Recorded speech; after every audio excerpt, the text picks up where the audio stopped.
हैदराबाद शहर में फटाकन जे गैर कानूनी गोदामन ऐं दुकाननि ख़िलाफ़ कार्रवाई शुरू कई वई आहे। डीसी हैदराबाद ज़ैनुल आबदीन मेमन जी हिदायतुनि ते ज़िलई इंतज़ामिया पुलिस ऐं सिविल डिफेंस पारां शहर जे मुख़्तलिफ़ इलाइक़नि में कार्रवायूं करे फटाकनि जा दुकान सील कया विया। ऑपरेशन दौरान लियाकत कॉलोनी में क़ाइम फटाकनि जे गोदाम ते छापो हणी सामान ज़ब्त कयो वियो।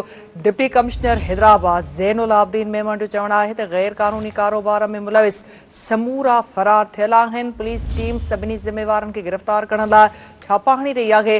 हैदराबाद शहर में फटाकनि जे गैर कानूनी गोदामनि ऐं दुकाननि ख़िलाफ़ कार्रवाई शुरू कई वई आहे। डीसी हैदराबाद ज़ैनुल आबदीन मेमन जी हिदायतुनि ते ज़िलई इंतज़ामिया पुलिस ऐं सिविल डिफेंस पारां शहर जे मुख़्तलिफ़ इलाइक़नि में कार्रवायूं करे फटाकनि जा दुकान सील कया विया आहिनि। वधीक अपडेट्स लाइ असां राब्तो कयो आहे हैदराबाद में सिंध टीवी न्यूज़ जे रिपोर्टर फेरोज़ बबर सां। फेरोज़, आगाही ॾिजो इन हवाले सां ही जेके कार्रवायूं कयूं वियूं आहिनि।